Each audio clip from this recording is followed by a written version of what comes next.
Hey guys, what's up? It's Anna McNeil again from Louisa Automotive, and today we're going to be talking about basically, I think it's just dealer stats. Again, well, dealer stats, but also just a reaction piece. yes, Is that what it's called? I guess a reaction kind of like to a our reaction customers. piece to subscribers. Actually, I don't know if they're.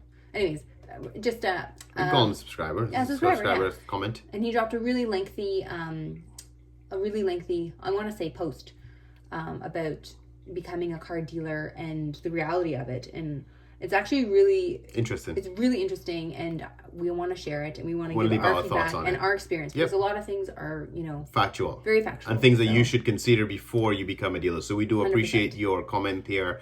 Street Performance Bikes. Yep. Great piece there. So we're gonna do our reaction to that and a little commentary on that. Again, if you're new to the channel, we do appreciate all the guys and girls who've been subscribing. I have to say girls now, because we used to have like 99.9 guys subscribers, and now we have a few female subscribers. Now I have to make sure I say guys and girls.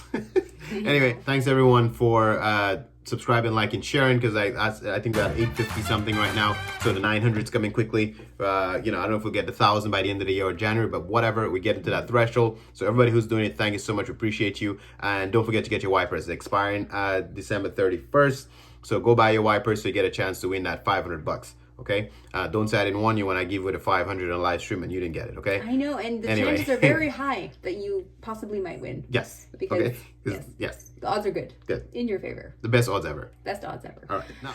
Okay, so we'll pop up the big thing, but I'll read it out loud, of course, the big commentary. But it's actually really awesome, and again, I don't know, if all the facts are true, but they seem to be. I think they're logical, in my opinion. Yeah, well, yeah, we there's no way to fact check the stats on here, but it's very close to the reality that we know. It is not as easy to make money in this industry, and the fact about owning the real estate, like where your business is, like all of those facts are things that we know, and it's very true. And we've known people lost their shirts in this business, and we came close to losing it and bouncing back. So it's out of experience, I can say the stats are real, but as to exact percentages we can't confirm, but it's worth at least listening to and understanding. Exactly. Okay, so let's begin. So everyone wants to be a car dealer. If you can't afford to buy your own building, you will never be a real car dealer. You will work more than 9 to 5 and lose all your savings, family time, health, and wealth. Make around the same as a Walmart manager, if not less in reality, actual profits. So here he's giving some 2021 vehicle stats, sales stats. This is the reality. 75% of car dealers are the small bottom feeders, only sell 1 to 99 cars a year. The guys who sell 50 to 100 cars a year are usually 2 to 3 man shows with over 50 cars, have their own mechanics as well, and body men. About 400K to 1 million invested. Still no guaranteed success. Top 10% are 10 to 30 million deep and still can struggle now and then in major market offsets. 99% go broke in less than a year trying to be a car dealer. Since the early 2000s, only 7,200 to 7,300 car dealers have survived, which means every year almost 99% or over 500 new dealers all fail, all go broke. The original one survives mostly as they have the resources to make money and they have multiple other sources of income or business. Meanwhile, in 12 months to a year, I made doing nothing 2 million. So he made doing nothing. I made 2 million on a country estate. This whole perception of big business, big shop, flashy, will always make you broke. I look at CEOs, politicians, chiefs of this or that and laugh. I live simple, dress simple, no flash, work where I live, and I'm set. When you have a few $1 million, then you should invest in a car dealership business as secondary or third or fourth income source. Only 10% of these dealers survive. These all are dealers who got in 30 years ago when there was no internet, no smartphones, no apps. They made their own prices. Now every customer is an expert. From a business point of view, most people are poor and cheap. Good luck becoming a millionaire selling cars. 100% guaranteed you will spend 500K in losses in business association costs. Be smart, invest in real estate. Kings and lords play the real estate game. And then he gives some other stats here about how pretty much the majority, 50% of dealers, have between 0 to 10 vehicles, like car lots, I guess. And 11 to 99 for almost 26% of dealers. Right. And then 100 to, call it 500, 499, 14%, and the only 10% has over 500 vehicles. And we've been in the 0 to 10 category. And then we went to the 11 to 100 category. So we were at 26%. But then we came back down to the 0 to 10 category, however, with diversification. So now not making, because right now selling cars become a hobby for us, and it's more about repair and service first. So our main bread and butter would be our service shop, and then selling cars is a hobby because I like doing it and it's fun. And I'll address the part about most people are poor and cheap. Good luck becoming a millionaire selling cars. So addressing that first, like customers, 100%. It's very true. People are very. No, it's just factual. These are all facts that we face in the industry on a daily. And if you want to be a dealer, you have to address that stuff. Most people are cheap, whether they are poor or they're just trying to be cheap. A lot of people are cheap, so good luck trying to get what's fair for your car, because people have this idea in their mind that dealers are out to get them, and even if a lot of people know based on those stats, dealers don't make a lot of money, the concept is still that people still believe that you make all this money. So it's very hard to get what's fair for your car. But you can. I disagree with the fact. Good luck being a millionaire. Few people will be in this business, but if you play this game right, you could make good money in this business. And the second, but I guess the point is relying on cars alone. Right. So I think the argument is, it's hard to think be just a dealer. That if you're just a dealer, that you'll just be. But you just bought yourself basically a 9-to-5 job, and that's okay. Some people like that. Some people like to be their own boss. Some people, Yeah, but there's different. My only thought on that is like it's not fair to say what is the definition first of all of a dealer. Okay, so it doesn't mean a dealer is just selling cars, right? You're dealing in the car business. So when I'm selling car accessories, I'm selling cars. I'm doing service. I'm doing repairs like a normal big franchise OEM dealer, Honda, Toyota. You look at their structure, their dealer, they do new, used repairs, aftermarket products, body works. So it depends on what size dealer you are. Are you just strictly into the sales side? Are you into the finance side? So there's a lot of streams of income in this business. And if you rely, and I agree, on just one, which is just selling the car and profits on the car only, it's very difficult to make money in this industry. But if you're making money from financing and warranties and service and after sale products, like you can make good money in this business. So you have to be able to diversify for sure. The part also you mentioned about every customer is an expert now. It's very true, and that is why I also said on the previous video I'm the worst salesperson, because of that reason.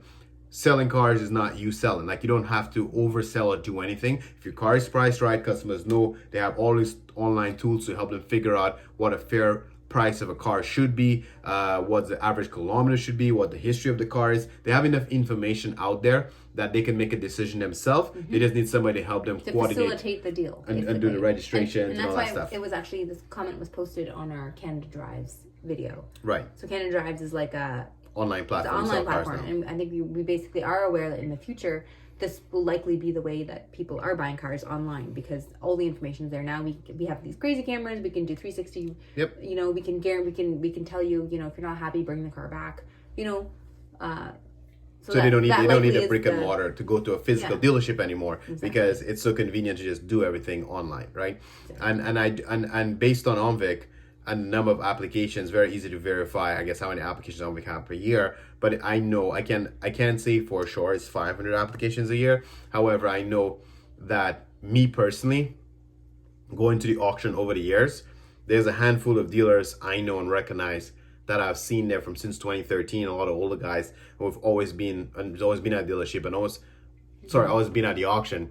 And then almost every year I see a bunch of new faces at the auction. So, and then sometimes you don't see them again, see other people again. So there is definitely a high turnaround of dealers. And then again, to be fair, I don't know that everybody at the auction is dealer, because sometimes some salespeople are purchasing managers at dealerships, and they send them to buy cars so they can be turned around in the sales job as well, right? So the bottom line here, what we kind of want to just end this video with is 100%. I know we make videos for the people who are interested in becoming a dealer, but I think it's fair to address the fact that it is not very easy to make money in this business. That's why you have to do it right, and you equally have to have the right resources. I didn't have these resources now like we offering you right now when we were opening up our business, but it's difficult. And it's a constant dance, right? Like, you have to be really mindful. You have to know, like, when you start losing money, you have to nip that in the butt right away. Know how to adjust. So it's just about managing. You really have to be managing your money. right? Your cash And flow. it, like Neil said, like it's super capital. It almost is illogical, because if you think about spending like, you know, $50,000 just so that you can make maybe 1%. Yeah, it's true. Or 2%. It doesn't seem like a very great investment. Right. Well, it's not an investment, but that's the whole point, is that I think I do agree that you have to have some complementary, like you have to have other businesses that feed off that. Like that can't be the main source of revenue. You have to have a passion for it too, to keep you going, because not every day is going to be roses. There are days you're going to have good jobs, good monies, and, or that's the angle, right? Like, to your point, you can't, you know, some people are successful, but they found a niche that works for them. So they found out that they can sell crash cars. The margins might be a little bit higher, but because maybe they know a buddy who's a body man, kind of like exactly what he mentioned, was that like, you know, unless you have a shop or you have your own body man, or you have this added advantage that helps you basically mitigate the very true reality that it's friggin' expensive to, you know, rehab cars. It's expensive to buy cars, you know, like I think that's the other thing too. Customers don't know that either. When they come and they want to negotiate, they assume that you made the car and that you put no money into it, and that, well, you're going to get $6,000, right? Like, or you're going to, you know, and I think that's the misconception, is that, well, no, actually I paid for it too, so obviously, yes. you know. And I think that's a sobering point when you are a dealer and you're a new dealer and you realize, oh shit, like I bought this car for $7,000 and I'm making $1,000. Yep. Oh. Or $500. You know, after you did some repairs on it, probably. Right. It's so not always juicy. Right. Exactly. So. Yeah. So it's really important to just be aware of your finances. You really have to know you have to be on top of your money, because it quickly can drain you, real fast. Yeah. Real fast. You know, like we are really just average Joes. So we've really just created a income for ourselves. Right, Neil? Yeah, we create a job for ourselves, something that I have a passion to do, and again, that's why I'm saying it's not really just about the money. You have to enjoy what you do, in order to be able to do it when there's good and bad days. If you're trying to be a dealer to get rich quick, well, obviously that's not the business for you, because you'll have down days, and then you're going to lose the motivation that you have, and that's exactly why I always plug my Wall Street and say, buy some stocks, invest in the business, invest in the industry as well. And that was very honest, fair advice, because that's one of the things that I felt like I should have done earlier, in the sense where in the summer months, there's some months that you make really good money in the business. But when you start to think that it's sustainable and you'll always be that way, then you probably don't save enough for rainy days, right? So by paying yourself first, by investing in other stocks or other investments, is kind of like what he's mentioning. You have that other stream of income. Obviously, if you own the real estate where your business is at, you're paying down that mortgage, so now you have that real estate to fall back on for your retirement or whatever. So the point is, it's not a very easy business, but if you do it right, you can make money. So this is not meant by any means to discourage you to open up a dealership or do anything. If that's your goal and your passion, you go for it. But keep in mind that it's not as easy. It's a very capital intensive business, and there's lots of competition. So you have to find a way to be different and be niche enough that you create a little extra demand for what you want to do. All right. Exactly. Yeah. Okay, guys. So don't forget to like, subscribe, share. I hope you learned something here in this video. Again, thanks so much for your comment, and hopefully that helps you. And again, you don't always the commentary down there. It doesn't always have to be about questions. It's just basically giving your own contribution to the community. Help each other out. Okay. Thanks for watching. I'll catch you in the next one. Peace.